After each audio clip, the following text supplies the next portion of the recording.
Patrick Roger, Cécile de Ménibus. Et à 8h49, comme tous les matins, forcément, vous le savez, l'angoisse monte, vous êtes tous confinés chez vous. Et on va répondre à vos questions avec le professeur Jean Sibilia. Bonjour. Bonjour. Doyen de la faculté de médecine de Strasbourg. Et beaucoup d'appels au standard ce matin, Jean. Et on va commencer par Françoise, qui nous appelle d'Achères-le-Marché dans le Loiret. Bonjour Françoise. Oui, bonjour Cécile. Alors merci un grand bonjour avec à vous, à Patrick, à toute votre équipe et merci pour vos émissions, merci d'être là. Merci à vous. Nous sommes à votre service. Et merci à Jean Sibilia qui va vous répondre. Oui, merci aussi au professeur, oui, bien entendu, puisque c'est à vous que je suis censée poser ma question. Donc, je peux la poser maintenant? Oui. Allez-y. Oui. D'accord. La question est la suivante. Est-ce qu'il est possible qu'en 2013, fin 2012-2013, j'ai rencontré, entre guillemets, pas le Covid-19, parce que je pense que ces virus mutent, se transforment, etc., mais son petit frère, parce que j'ai été hospitalisée pendant 4 jours avec des symptômes strictement, exactement ce qui est décrit actuellement.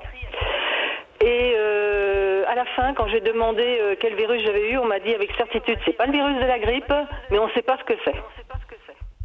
Mon mari a été parallèlement hospitalisé, mais lui, il avait des pathologies. Il était diabétique, il avait 10 ans de plus que moi, donc il avait 68 ans. Et il a été mis en réanimation tout de suite avec problèmes respiratoires. On a détecté un début de cancer du poumon, bon ça ok. Mais lui, il est décédé. Mais par contre, il avait aussi un virus. Et on n'a pas su non plus me dire ce que c'était. Et tout ça, ça s'est passé à une journée d'intervalle à nos hospitalisations. Donc on était contaminés tous les deux, je suppose par le même, mais je ne le saurais jamais puisqu'apparemment ils n'ont pas identifié à l'époque. Alors est-ce que ça pouvait être le petit frère de ce que nous avons actuellement ? Merci pour la question. C'est vrai qu'on a déjà eu ce type de question. Alors, un petit frère, certainement, puisque c'était potentiellement un autre virus. Certainement pas le Covid-19, ça c'est certainement pas possible. Peut-être un autre coronavirus, mais c'est difficile de l'affirmer. Probablement pas ce fameux coronavirus qui a sévi, mais plutôt dans la péninsule arabique, qu'on appelle le MERS, qui donnait des pneumonies très très très sévères, mais c'était en 2012-2013. Donc, où il aurait fallu vraiment une circonstance invraisemblable que vous croisiez quelqu'un, parce qu'il y avait quelques cas de MERS quand même en Angleterre. Je crois qu'il n'y en a pas eu en France, en tout cas, pas de cas autochtones. Donc, il y a très peu de chances que ce soit un coronavirus, mais c'est toujours possible, évidemment.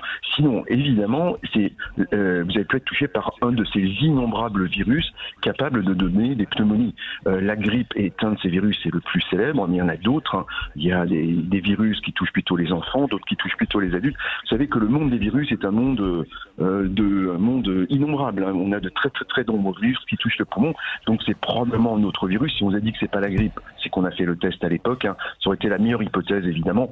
Je pense qu'on ne saura jamais, mais ne vous tracassez pas. C'est pas le coronavirus, c'est probablement même pas un coronavirus.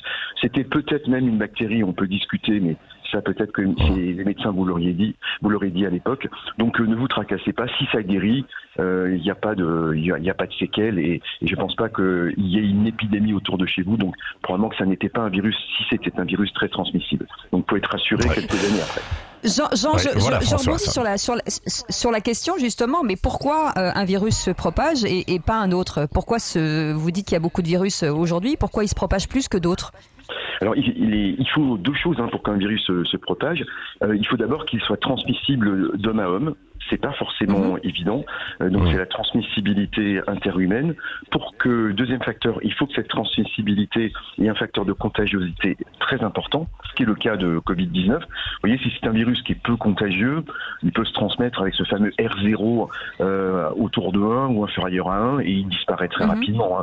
Alors que s'il est, comme on le voit là, entre 3 et 5, évidemment, chaque individu contamine 3 à 5 autres individus. Donc là, c'est la contamination. Et le dernier élément important, pour que ce virus puisse être connu, il faut qu'il donne une pathologie. Vous voyez, on est porteur de virus qui donne peu de symptômes ou pas de symptômes. Dans ces cas-là, l'épidémie n'est jamais connue parce qu'il n'y a pas de symptômes graves. Là, en l'occurrence, avec le Covid-19, c'est connu et c'est spectaculaire parce que les gens font ces pneumonies très graves. Donc, il faut ces 3 facteurs-là pour qu'un virus transmissibles deviennent épidémiques par une pathologie sévère. On passe à la question d'Amélia. Ouais. Merci Françoise. Et c'est Amélie Deslandes qui nous appelle au 0826 300 300. Bonjour Amélia. Oui, bonjour. Bonjour. Alors ma question à moi est la suivante. Je suis un petit peu le Covid-19 depuis les débuts et il y a pas mal de symptômes qui représentent cette maladie. Donc des problèmes respiratoires, des problèmes digestifs, mais ce sont des mêmes symptômes qui peuvent être attribués à d'autres maladies. Par exemple, si vous êtes allergique au pollen, vous ne le savez pas, vous le découvrez cette année.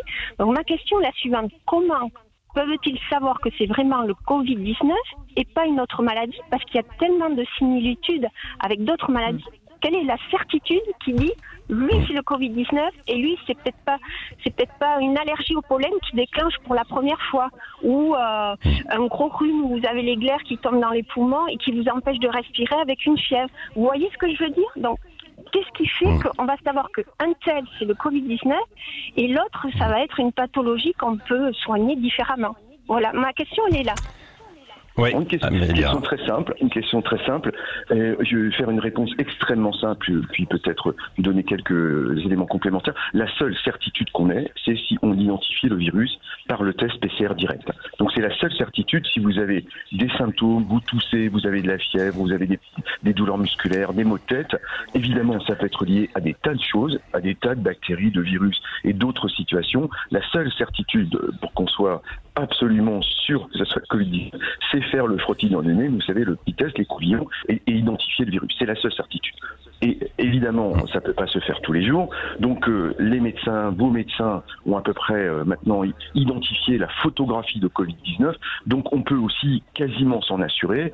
Si vous développez de la fièvre, c'est important, des maux de tête, des douleurs musculaires, surtout de la toux qui est très caractéristique, et parfois de la perte du goût et de l'odorat. Si vous avez ça aujourd'hui avec de la fièvre, ce qui n'arrive pas, on l'a dit hier, dans l'allergie, il n'y a pas de fièvre. Donc si vous avez ce tableau-là avec de la fièvre, c'est très probable qu'en période épidémique, vous soyez infecté par le virus. Mais la seule preuve est donnée par l'identification du virus au frottis. Donc ça, il faut que ça soit fait. On aura les moyens maintenant de le faire à grande échelle pour tous les gens qui ont des symptômes et qui doutent de cette infection. Merci beaucoup Amélia de nous avoir appelés et Olivier de Bourg-en-Bresse est avec nous ce matin. Bonjour Olivier, bienvenue. Oui, bonjour à Patrick et bonjour à Cécile de Mynibus. Bonjour. De Mynibus, oui. Mynibus, oui, depuis ce matin. Oui, c'est mon vrai. côté américain. Voilà. Bon, moi, ma question elle est la suivante. J'ai vécu le Covid officiellement non déclaré, mais après quelques jours d'hospitalisation suite à des toux très très... Au début, j'ai cru que c'était une grippe, après ça a glissé en toux intense le jour, la nuit, avec des sueurs, avec des courbatures, de la fièvre, enfin vraiment très mal foutu.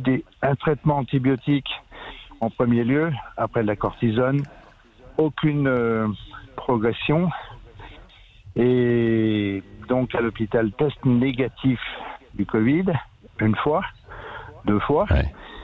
Et bon, après, le scanner étant positif d'après le médecin, il dit, voilà, vous avez un Covid, mais qui est ancien.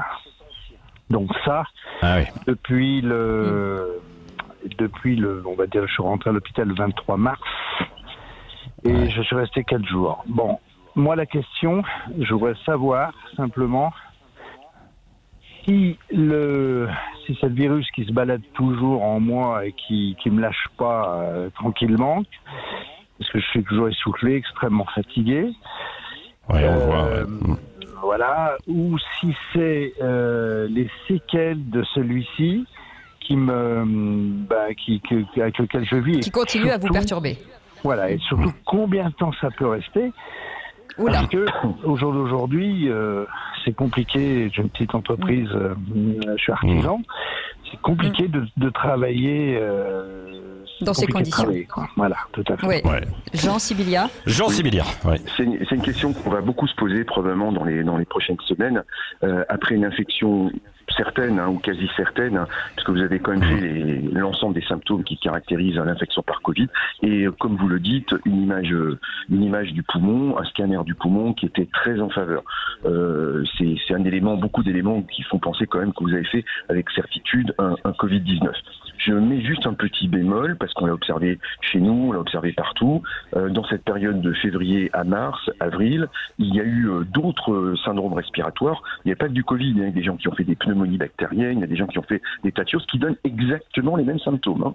Donc, il faut savoir que toute bactérie ou virus qui touche le poumon va se manifester exactement de la même façon. Alors, les radiologues, maintenant, on a un œil un peu plus aiguisé, vous voyez, pour l'analyse du scanner pulmonaire et on voit des choses un peu plus particulières. Mais enfin, c'est pas, ça se ressemble malgré tout. Vous voyez, donc, restons sur l'hypothèse que vous avez fait un Covid, ce qui est quand même vraisemblable, mais il reste ce petit bémol, puisque les 2 tests directs ont été négatifs. Hein. Mais ce qui peut arriver, on rappelle que 30% des tests directs, même chez quelqu'un qui est infecté, peuvent être négatifs. Donc, on peut considérer que vous avez cette infection. On va répondre à la question qui doit vous préoccuper et plein d'autres personnes aussi qui ont été infectées. Est-ce que je garde le virus en moi? Donc aujourd'hui, on continue à dire que non, c'est un virus qu'on élimine. Donc ça, c'est important. Il y a des virus qu'on conserve, comme le virus du zona, par exemple de la varicelle et du zona, qui est le même virus. Hein. Cela, on le garde en nous. Le virus de l'herpès, on le garde en nous. Il y a des tas de virus qu'on peut conserver, qu'on n'élimine jamais, qui sont stockés. Mais ça, c'est un virus qu'on va éliminer. Donc normalement, vous l'avez éliminé. Mais il se fait, vous n'êtes pas le seul certainement, qu'on garde des symptômes qui durent pendant plusieurs jours, plusieurs semaines, peut-être plusieurs mois.